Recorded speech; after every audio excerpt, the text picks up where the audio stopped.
আমাদের ওয়াকফ, আমাদের মসজিদ, আমাদের মাদ্রাসা, আমাদের কবরস্থান, আমাদের ঐতিহ্য আমাদেরকে বাঁচাবার জন্য সংগ্রাম করে যেতে হবে। এতে আপনারা তৈরি আছেন না নাই বলুন? এদের নাগরিকত্ব দিবার প্রয়োজন নয়। আমরা ছিলাম, আমরা আছি। আমরা যে এখানকারের প্রমাণ দেবো কি করে? ওই যে কেরলের 14 বছরের 1400 বছরের মসজিদ বলে দিচ্ছে 1400 বছর ধরে ভারতে মুসলমান ছিল, আজান ছিল, একামত ছিল, নামাজ ছিল।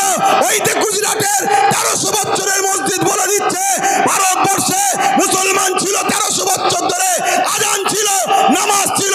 তাই ঐতিহাসিক মসজিদগুলোকে বিরান করে কবরগুলোকে মিটিয়ে দিয়ে এরা সমাজকে দেখাতে চাইছে মুসলমান এদেশে নতুন করে এসেছে, তবে তো এনআরপি করে এনআরসি করে আমাদের তাড়াতে সুবিধা হবে। সরকার শুধু ইসলাম মসজিদ মাদ্রাসার বিরুদ্ধে নয়, কেন্দ্র সরকার আমার দেশের সংবিধানের বিরোধী লেগেছে। অতএব সংবিধান আগে না কেন্দ্র সরকার আগে? জোরে বলেন, জোরে বলেন। তো সংবিধানকে বাঁচাবার স্বার্থে কেন্দ্র সরকারের বিরুদ্ধে আমাদেরকে বুকে তাজা খুন দিয়ে হলো লড়াই করতে কারা পারবেন? উঠে দাঁড়ান, উঠে দাঁড়ান। লড়াই করতে পারবেন আপনারা, লড়াই করতে পারবেন। লড়াই। আজকে যে বিষয়টা পুরো ভারত জুড়ে চর্চা চলছে সেটা হলো ওয়াকফ। এই ওয়াকফ নিয়ে সংক্ষেপে আমি আপনাদের কাছে দুই একটা কথা বলছি। প্রথমে আমি এটা বলি, এই ওয়াকফ সম্বন্ধে আমার কওমের মুসলিম সম্প্রদায়ের হাজারো লাখো মানুষের জানা নাই ওয়াকফটা কি। একটু মন দিয়ে শুনবেন ভাই, কেন বিষয়টা আমাদের জানা দরকার। আমরা যদি না জানি আগামী দিন নতুন করে আবার কিছু গাদ্দার ছদ্মবেশী মুনাফেক আসবে, আপনাদেরকে নতুন করে আবার নিলামে তোলা হবে, আবার ধোঁকা দেওয়া হবে, আবার বিক্রি করা হবে, আর আপনারা অতি সামান্য পয়সাতে বড় সহজে বিক্রি হয়ে যাবেন। এই জায়গা থেকে দাঁড়িয়ে যদি আপনারা রুখে না দাঁড়ান, টিপ যদি না ধরেন, আমি মনে করি এ কথা বলাটা আমার অপরাধ হবে না। আপনাদের পরের প্রজন্ম, নিউ জেনারেশন, ছেলে মেয়ে বাচ্চা যারা আছে, তারা আপনাদেরকে কখনো মাফ করবে না। এমন যেন মনে হবে যে এই বাচ্চা কোনো মুসলিম ঘরে জন্ম লিয়াটাই অপরাধ করে ফেলেছিল। কেন এদের বাপ দাদুরা, এদের মা বোনেরা, এদের আত্মীয়রা তারা সজাগ সচেতন নয় বলে আজকে বারবার আমরা ঠকতে ঠকতে এমন একটা জায়গায় আমাদের বাচ্চাদেরকে পৌঁছাতে যাচ্ছি যেখান থেকে ঘুরে দাঁড়াবার আমাদের বাচ্চাদের কিন্তু আর উপায় থাকবে না। দুনিয়ায় দুমুঠো খেয়ে বাঁচবে কি, তার থেকে বড় বিষয় দুনিয়ায় এক আল্লাহকে মানতে পারবে কি, প্রফেট মুহাম্মদ রসুলকে মেনে চলতে পারবে কি, প্রকাশ্য কলেমা পড়তে পারবে কি, নামাজ মসজিদে পড়তে পারবে কি, মসজিদে হাইয়া আলাস সালাহ হাইয়া আলাল ফালাহ বলতে পারবে কি, কুরআন পড়তে পারবে কি, মুখে দাড়ি মাথায় টুপি দিতে পারবে কি, মা বেটিরা হিজাব পর্দা রাখতে পারবে কি? এই অস্তিত্বের লড়াইয়ে কিন্তু আজ আমরা নেমেছি। তাই প্রথমে আমাদের জানা দরকার এই ওয়াকফটা কি। খুব ভালো করে শোনেন, ওয়াকফ বিষয় যদি আমরা না জানি তাহলে আমাদেরকে বোকা বানাতে খুব সহজ হবে। মনে রাখবেন, ইতিপূর্বে এই দেশে একজন রাজা ছিল যার নাম আকবর। নামটা শুনতে মুসলমান হলো, কিন্তু সে ছিল একটা হতভাগা। কোরআনের বিরুদ্ধে একটা দ্বীন ইলাহি বলে কিতাব বার করেছিল। সে আকবর দেখেছিল আমি সবাইকে বোকা বানাতে পারলো। এই খেটে খাওয়া, এই লেবার শ্রেণী, মাথায় টুপি না থাকতে পারে, পরনায় জুব্বা না থাকতে পারে, মাদ্রাসার চৌকাঠে পা না দিতে পারে, কিন্তু এই মুসলিম সমাজকে কোরআনের বিরুদ্ধে নিয়ে যাওয়া এত সহজ ব্যাপার হবে না। এরা গান যাত্রা ফাংশনে চলে যাচ্ছে, এদের অন্যায়। কিন্তু কোরআনের বিরুদ্ধে হাত উঠলে আমি আকবরেরকে আমার অস্তিত্বকে মিটিয়ে দিতে এই মুসলমান কিন্তু এক পা পিছপা হবে না। তাই হতভাগা আকবর দ্বীনে ইলাহি ঘোষণার আগে বড় প্ল্যান মাফিক কোটি কোটি টাকা দিয়ে মুফতি খরিদ করেছে, মৌলানা খরিদ করেছে, পীর সাহেব খরিদ করেছে। তৎকালীন সময়ে এক শ্রেণীর মানুষ, সবাই নয়, খরিদ করেছে। তাদের দ্বারা দিয়ে মুসলিম সমাজ যখনই অন্যায়ের বিরুদ্ধে দাঁড়াতে যায়, তখনই এই সকল ছদ্মবেশী আলেম উলামা মুফতি মৌলানাগুলোকে তাদের সামনে দাঁড় করিয়ে দেওয়া হয়। এরা তখন আকবরের পক্ষে বিভিন্ন দলিল খাটিয়ে আকবরের গদি টিকিয়ে বাঁচিয়ে রাখার ষড়যন্ত্র করেছে। কিন্তু এক মুজাহিদ দাঁড়িয়েছিল, হযরতে মুজাদ্দিদ আল-পেশানি। তিনি কিন্তু আকবরের বিরুদ্ধে সংগ্রাম করলো এবং তিনার পক্ষে যারা হকপন্থী আলেম উলামা ছিল তিনারাও দাঁড়ালেন। সংখ্যা অল্প হতে পারে, কিন্তু মুজাদ্দিদ আল-পেশানি ফতে হয়েছিলেন। আকবরের নাম নিশানা মিটে গেছে। আজও পৃথিবীর মানুষ কোটি কোটি আকবরের নাম নিশানা জানে না, তার আস্তানা কোথায়, তার দরগা কোথায়, তার কোথায় সমাধি জানে না। কিন্তু মুজাদ্দিদ আল-পেশানির কাছে কোটি কোটি মানুষ আজও ছুটে ছুটে যাচ্ছে। কেন? তিনি হকের পক্ষে ছিলেন। তো মনে রাখবেন, কেন্দ্রে যে সরকার আছে, আজকের এই জালিম, অত্যাচারী, স্বৈরাচারী, সংবিধান বিরোধী, দেশ বিরোধী, ভারতবাসী বিরোধী এই যে সরকার, এই সরকার হয়তো আগামী দিন হাজারো লাখো উলামাদেরকে খরিদ করে নেবে। তারা আপনাদের কাছে আসবে, বুঝাবে না কেন্দ্র সরকার তোমাদের ক্ষতি করছে না। তাই আমি জানাতে চাইছি, ওয়াকাফটা কি আগে জানুন। কয়েকটা পয়েন্ট আপনাদেরকে বলবো, এগুলো একটু ধৈর্য ধরে শুনতে হবে। কেননা 4টে বাজতে 5 মিনিট বাকি, আর হয়তো 10-15 মিনিট বক্তব্য হবে। আপনাদের ধৈর্য আছে তো নাকি? হাত তুলে বলুন, আছে তো নাকি? তবে আমি যারা এই ব্যবস্থা করেছে, যদি একটু প্ল্যান মাফিক করত, আমার মনে হয় আজকে বিজয়গঞ্জের বাজারের এই প্রোগ্রামটা একটা ঐতিহাসিক প্রোগ্রাম রূপ নিত। যেভাবে মানুষগুলো চতুর্দিকে ছড়িয়ে আছে, যদি সংগঠিতভাবে প্ল্যান মাফিক বসানো যেত, তাহলে এই প্রোগ্রামের সৌন্দর্য কিন্তু আরও বহিঃপ্রকাশ হতো। তো যাক, আমরা প্রোগ্রাম সুন্দর করে ভোট লুটতে আসিনি আজকে। কথা শুনছেন? আমরা এসেছি আমাদের নিউ জেনারেশন, আমাদের পরের প্রজন্মকে ধ্বংসের মুখে ঠেলে দিয়ে যেতে পারি না। একজন বাপ হিসাবে, একজন ভাই হিসাবে, একজন চাচা হিসাবে, একজন বন্ধু হিসাবে, একজন সন্তান হিসাবে আপনাদেরকে বুঝাতে এসেছি, ওয়াকাফ অফ করা, উৎসর্গ করা, মানুষ তার নিজের ব্যক্তিগত সম্পদকে খুশি করে আল্লাহর রাহে উৎসর্গ করে। এই উৎসর্গ করার অনেক কটা পদ্ধতি আছে। এই উৎসর্গ করা, দান করার অনেক পন্থা আছে। যেমন একটা হলো মৌখিক উৎসর্গ করা, হেবা করা, দান করা মৌখিক, যে আমার এই সম্পদ আমি বিজয়গঞ্জের ওই বাজার মসজিদকে আমি দান করে দিলাম। এই হেবা আজকের দিন পর্যন্ত ইসলাম শরিয়াতেও জায়েজ এবং আমার দেশের সুপ্রিম কোর্ট পর্যন্ত রায় দিয়েছে মৌখিক হেবা চলবে। কেন্দ্র সরকার এই মৌখিক হেবার সম্পদগুলোকে ঝেড়ে নিবার একটা নতুন ষড়যন্ত্রের বীজ রোপণ করছে। কথা মাথায় ঢুকছে? সে বলবে কাগজ দেখাও, 800 বছরের মসজিদ কাগজ দেখাও, 900 বছরের মসজিদের কাগজ দেখাও, 1000 বছরের মসজিদের কাগজ দেখাও। চিরামান মসজিদ কেরলে 1400 বছর পুরাতন, কাগজ দেখাও। কেরলে গুজরাটে 1300 বছরের মসজিদ, কাগজ দেখাও। কথা মাথায় ঢুকছে? তাহলে হেবা করার, দান করার, অফ করার পদ্ধতি আছে।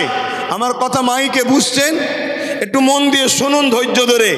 ব্যাপারটা না জানলে আপনাদের ইন্টারেস্ট আসবে না। আর ব্যাপার যদি জেনে যায় আমার বিশ্বাস আমার কেন্দ্র সরকার যাকে গুরু বলে মানে আমেরিকার ডোনাল্ড ট্রাম্পকেও নিয়ে এলো, ভারতের ইতিহাসে ওয়াকফকে নিতে পারবে না, এটা চ্যালেঞ্জ দিয়ে যাচ্ছি আমি আপনাদের কাছে।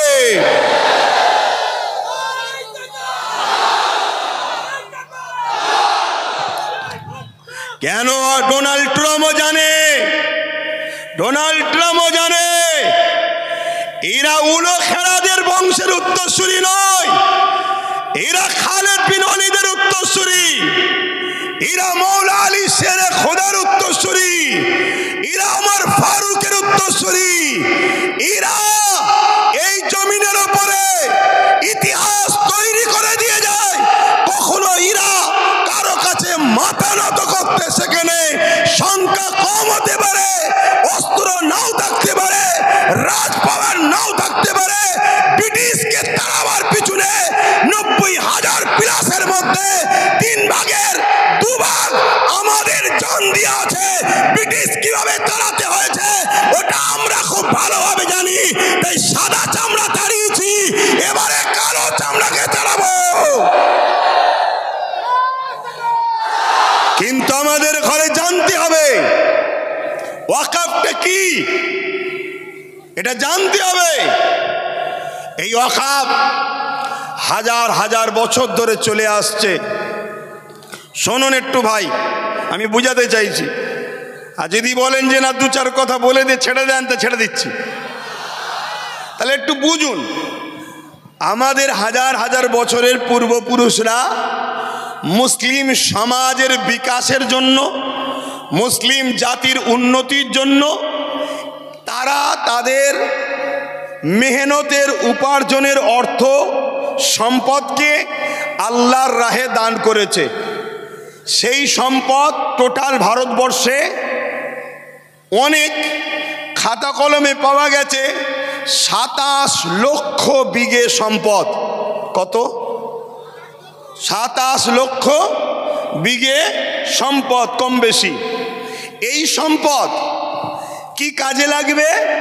জিনেরা দান করেছে মসজিদ, মাদ্রাসা, ঈদগাহ, খানকা, কবরস্থান, এক কথায় মুসলিম জাতির কল্যাণ। এটা অন্য কোনো সম্পদ নয়, এটা সম্পূর্ণ ধর্মীয় ও ব্যক্তিগত সম্পদ। ইসলামে যেমন নামাজ একটা পার্ট, রোজা একটা পার্ট, হজ একটা পার্ট, যাকাত একটা পার্ট, ঠিক তেমন ইসলামেরই একটা পার্ট মানুষের সেবায় দান করা। এইটা দান করেছে। এই সম্পদ দীর্ঘ বছর ধরে চলে আসছে। এই সম্পদকে ঠিকভাবে নিয়ন্ত্রণ করার জন্য, এই সম্পদকে হেফাজতে রাখার জন্য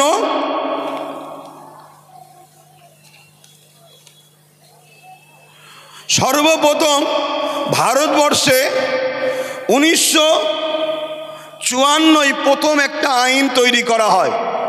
কংগ্রেস পিরিয়ড চলছিল। তাদের কাজকে আমি খুব একটা খারাপ বলবো না।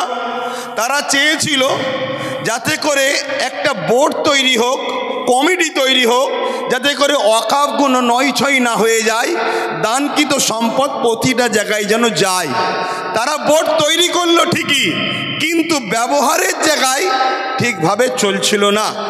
তাদের ইচ্ছা ছিল ভালো, কিন্তু কিছু অশুভ লোক ঢুকে যাওয়ার জন্য ওই ওয়াকফের অর্থ লুট হতে শুরু হলো। তারপরে এই ওয়াকফকে 1995-এ আরেকবার সংশোধন করা হলো। সেই সংশোধনে আরও সুন্দর করে যাতে করে এই ওয়াকফকে হেফাজত করা যায় তার জন্য ব্যবস্থা করা হলো। এরপরে এই 77 বছর আইন তৈরি হয়েছে, ওয়াকফ হেফাজতের জন্য বোর্ডও হয়েছে, সুন্দর সিস্টেমও হয়েছে, কিন্তু দুঃখের বিষয় যারাই নেতৃত্বে যায়, যারাই দায়িত্বে থাকে, তারাই সরকার আন্ডারটেকিং, সরকারের নিয়ন্ত্রণের লোক যায়। তাই 77 বছর ধরে কম বেশি সব গভর্নমেন্টই এই ওয়াকফের টাকার মধু চেকেছে। তার মানে আমাদের সম্পদ ঝেড়ে খেয়েছে। খোলা কথা, আপনাদের অসুবিধা হচ্ছে? আমাদের আমাদের সম্পদের টাকা সবকটাই ঝেড়ে খেয়েছে। কিন্তু হঠাৎ করে বিগত 10 বছরও কেন্দ্রে যে সরকার আছে সেও ওয়াকাফের টাকার মধু খেয়েছে। কিন্তু একটা প্রশ্ন, হঠাৎ করে এই ওয়াকাফকে কেন আইন করে নিজেদের কবজায় নিবাস ষড়যন্ত্র করছে, এটা আমাদের ভাবতে হবে। এই জায়গাটা হলো পয়েন্ট। তার আগে আমি আপনাদের বলি, আমার রাজ্যে যিনি বর্তমান সরকার আছে, আমার রাজ্যে যিনি বর্তমান ক্ষমতায় রয়েছে, ইনি সাচার কমিটির রিপোর্ট অনুযায়ী আমাদেরকে কি ওয়াদা করে এসেছিল, ইনার আগে যে বাম সরকার ছিল সেই বাম সরকার নাকি 20,000 কোটি টাকা ওয়াকফ সম্পত্তি লুটপাট করেছে। অতএব আমি যদি ক্ষমতায় আসি মুসলমানদের ওয়াকফ উদ্ধার করে দেব। এটা বলেছিল না বলেনি? হাত তুলে বলবেন বলেছে না বলেনি? হাত তুলে বলবেন বলেছিল না বলেনি? এই ওয়াদা করেছিল। আরো অনেক ওয়াদা, 10,000 মাদ্রাসা, ফুরফুরা শরীফের রেল, ইটা সিটা বাড়িতে বাড়িতে, মানে দুনিয়া যা ফেঁকার ফেঁকেছিল আর আমরা মূর্খর মতো নিয়েছিলাম। ওটা ছেড়ে দেন, আমি একটা টপিক নিয়ে আলোচনা করছি। তাহলে ইনি বলেছিলেন উদ্ধার করে দেবো, কিন্তু উনি এসেছেন 2011, আজকে 24, দীর্ঘ 13 বছর প্লাস হতে যাচ্ছে। কিন্তু দুঃখের সাথে বলতে হয় একটা সম্পদও উদ্ধার হয়নি। আমি 2013-14 থেকে আন্দোলন করছি যে ওয়াকফকে ফিরিয়ে দিতে হবে, ওয়াকফকে হেফাজত করতে হবে। রাজ্যে যে সরকার আছে তিনি একবার বেগম রোকেয়া রিসার্চ সেন্টার ওয়াকফ ভবন বলে একটা শিলান্যাস করেছিল, ওই শিলান্যাসই হয়েছে, একটা পর্যন্ত এখনো ইট গাঁথা হয়নি। কেন? সব সেটিং ভাবে চলছে। এদের সবার বাপ, সবার মাথায় মনে রাখবেন RSS বসে আছে। অতএব সমস্ত সম্পদকে RSS এর ফান্ডে দিতে হবে, এটাই হলো ইনাদের মূল পরিকল্পনা। কেন? পুরো দেশ এখন কোন জায়গায় মোদি বসতে পারে, কোন জায়গায় শাহ বসতে পারে, কোন জায়গায় মমতা বসতে পারে, কোন জায়গায় অন্য কেউ দিল্লিতে অন্য কেউ নামে বসতে পারে। কিন্তু মনে রাখবেন সবার মাথাতে এই RSS বসে আছে। তাই RSS এর বিনা হুকুমে এরা কখনো কিছু করতে পারবে না। তাই ওয়াকফ ভবন তো শিলান্যাস হলো, কিন্তু টাল বাহানায় ওয়াকফকে রেজিস্ট্রেশন করা, তুলে আনা এমন কোনো ব্যবস্থা করলো না। এবং মনে রাখবেন আজকে এই আইন করার পিছনে উদ্দেশ্যটা কি? এই আইন করার পিছনে উদ্দেশ্য হলো, এখন দেখে দেখে অনেক বিষয় পড়তে গেলে অনেক সময় লেগে যাবে। 77 বছর ধরে কম বেশি সবাই খেয়েছে, এই টুকটুক টুকটুক করে সবাই খেয়েছে। কেন্দ্র সরকার চাইছে টুকটুক করে খেয়ে লাভ নাই, সব তো আমার হাতে, সব তো আমার হাতে। প্রধানমন্ত্রী আমার, স্বরাষ্ট্রমন্ত্রী আমার, সব আমার। কোর্টকে আইন অবশ্যই সম্মানের, কিন্তু কোর্টের মধ্যে অনেক জজও আমার, লয়ারও আমার। প্রেসার দিয়ে অনেক কিছু করে নেব। তার প্রমাণ হলো 1.5 ঘন্টার মধ্যে সাম্বালের মসজিদের জন্য আদেশ চাইল, সঙ্গে সঙ্গে দিয়ে দিল। অথচ আমার কলিকাতা সেই বোনটা কোথায়? আরজি করেন কোথায়? আরজি করেন। আজকে সেই বোন ইনসাফ পেল না। 1.5 ঘন্টার মধ্যে মসজিদের তলায় কি আছে খোঁড়ার জন্য রায় পেয়ে যায়। এটা কি সেটিং ছাড়া অন্য কিছু হতে পারে? এটা সেটিং ছাড়া অন্য কিছু হতে পারে? এইভাবে কেন্দ্র সরকার দেখছে টুকটুক করে খেয়ে হবে না, টুকটুক করে নিয়ে হবে না। সবই তো আমার, প্রত্যেক জেলার, প্রত্যেক রাজ্যের সিএমও তো আমাদের, প্রত্যেক জায়গার ডিস্ট্রিক্ট ম্যাজিস্ট্রেট শুরু করে সব দপ্তরই তো আমাদের। অতএব এই সুযোগে ওয়াকফ 2024 সংশোধনের নামে ওয়াকফ সম্পদকে পুরো কবজা করে নাও। 44টা 1995 যে আইন হয়েছিল তা থেকে 44টা চেঞ্জ করতে চেয়েছে। তার মধ্যে কয়েকটা রিপোর্ট আপনাদের বলছি। সর্বপ্রথম ধর্মের মধ্যে বিভাজন করতে চেয়েছে, বলতে চেয়েছে শিয়া সুন্নি দুটো বোর্ড হবে। বিজেপি চায় যত মুসলমান টুকরো টুকরো হবে, ভাগ ভাগ হবে, তত বিজেপির ফায়দা হবে। তাহলে শিয়া সুন্নি দুটো ভোট করতে চেয়েছে। যারা বলে এক দেশ এক ভাষা এক ভোট, তারা আবার হঠাৎ করে ওয়াকফকে দুটো ভাগ করছে কেন? আমাদের মধ্যে টুকরো টুকরো ছোট ছোট করে দিতে চাইছে। কি করতে চেয়েছে? এর মধ্যে চেয়েছে 20 জনের কমিটি ছিল সেন্টারে, সেটাকে 21 জনের কমিটি করতে চাইছে। 11 জন অমুসলিম ভাইকে ঢুকাতে চাইছে। আমি সম্মান, শ্রদ্ধা, ভালোবাসা রেখে, সম্প্রীতি রেখে আমার অমুসলিম ভাইদের বলবো, ভাই মনে দুঃখ নেবেন না, এটা আমার ছেলের সম্পদ, এটা আমার ছেলের রুজি রুটি, এটা আমার বাচ্চার হক, আপনি মেরে নেবেন না আমার সোনার ভাই। আপনার দেওবত্ত সম্পদ আছে, সেখানে যদি আমরা মুসলমান বলি আমাদেরকে ঢুকাতে হবে। খ্রিস্টান ভাইদের সম্পদ আছে, আমরা মুসলমান যদি বলি সেকুলারের নামে ধর্মনিরপেক্ষ দেশ আমাদেরকে ঢুকাতে হবে, এটা অন্যায় হবে। কেন? দেওবত্ত সম্পত্তি হিন্দু ভাইদের, তাদের বাচ্চাদের অধিকার, তাদের ধর্মীয় অধিকার, তাদের সংস্কৃতি অধিকার, সেখানে যেমন আমার যাওয়াটা উচিত হবে না। তাই আমার অমুসলিম ভাইদেরকে বলবো, কেন্দ্র সরকার আজকে আমার বাচ্চার রুটি কাটতে চাইছে, আমার মসজিদের আজান বন্ধ করতে চাইছে, আমার ধর্মীয় কালচারকে মিটাতে চাইছে। তাই খারাপ নেবেন না, আমাকে কমনাল মনে করবেন না, আমি সত্য কথা বলছি। আমার অধিকার কেন্দ্র সরকার মেরে নিতে চাইছে। তাই 21 জন কমিটির মধ্যে 11 জন অমুসলিমকে ঢুকাবে। তাহলে সংখ্যা গুরু অমুসলিম হয়ে গেল। যে কোনো সময় বাকি 10 জনকে ল্যাং মেরে বাদ দিয়ে দেবে। তাহলে ওয়াকফের মধ্যে আমাদের আর কেউ রইল? জোরে বলেন। কেরলের 14 বছরের মসজিদ নিলাম করে কর্পোরেশনদের হাতে তুলে দিতে অসুবিধে হবে। গুজরাটের 13 বছরের মসজিদ ভেঙে ওটাকে ওয়াকফ কর্পোরেশনদের হাতে, আদানি আম্বানির হাতে তুলে দিতে অসুবিধে হবে। এভাবে স্বাধীনতার আগে যত ঐতিহাসিক মসজিদ, মাদ্রাসা আছে, কবরস্থান আছে, সবগুলোকে মিটিয়ে দিতে চাইছে। কেন মিটাতে চাইছে? এটা প্রশ্ন তো। এক তো লোভ, অর্থ, টাকা, আমাদের উপরে হিংসা, এগুলো তো ইত্যাদি। কিন্তু বাস্তবটা শুনুন, বাস্তব বলে এটাই। এনআরসি এনপিআর করে মুসলমানদের ধরে বিদেশি বলে তাড়াবার চেষ্টা করেছিল। আফগানিস্তান, পাকিস্তান, বাংলাদেশ, বিভিন্ন রাজ্য থেকে অমুসলিম ভাইরা এলে তারা নাগরিকত্ব পাবে, মুসলমানরা পাবে না, এই বলে বিভাজন করতে চেয়েছিল। সেই জায়গায় আমি বলেছিলাম অবশ্যই দিন কোনো আপত্তি নাই। কেন? আমি বুক ঠুকে জানি বাংলাদেশ থেকে কোনো মুসলমান ভারতে আসেনি, পাকিস্তান থেকে কোনো মুসলমান ভারতে আসেনি, আফগান থেকে কোনো মুসলমান ভারতে আসেনি। তাই আমাদের নাগরিকত্ব দিবার প্রয়োজন নয়। আমরা ছিলাম, আমরা আছি, আমরা যে এখানকার প্রমাণ দেবো কি করে? ওই যে কেরলের 1400 বছরের মসজিদ বলে দিচ্ছে 1400 বছর ধরে ভারতে মুসলমান ছিল, আজান ছিল, একামত ছিল, নামাজ ছিল। ওই যে গুজরাটের 1300 বছরের মসজিদ বলে দিচ্ছে ভারতবর্ষে মুসলমান ছিল 1300 বছর ধরে, আজান ছিল, নামাজ ছিল। তাই ঐতিহাসিক মসজিদগুলোকে বিরান করে, কবরগুলোকে মিটিয়ে দিয়ে এরা সমাজকে দেখাতে চাইছে মুসলমান এদেশে নতুন করে এসেছে, তবে তো এনআরপি করে, এনআরসি করে আমাদের তাড়াতে সুবিধা হবে। কথা বুঝছেন না, বোঝেন না? তাহলে একদিকে যেমন এটা আমার ধর্মকে মিটাবার ষড়যন্ত্র, অপর দিকে এর পিছনে পুরো ভারতের মুসলমানদের ঘরে নাগরিকহীন করে এদেরকে গণহত্যা করার একটা ষড়যন্ত্র চলছে।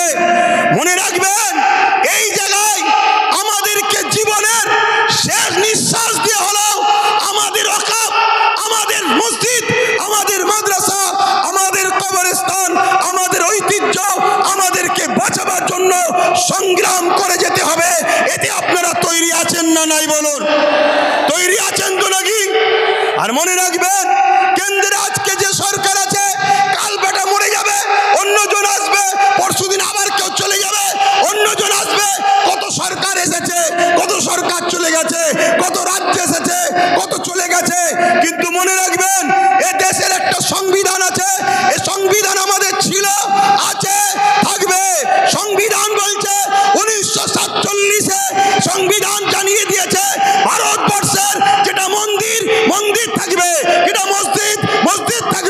যেটা গুরুদুয়ার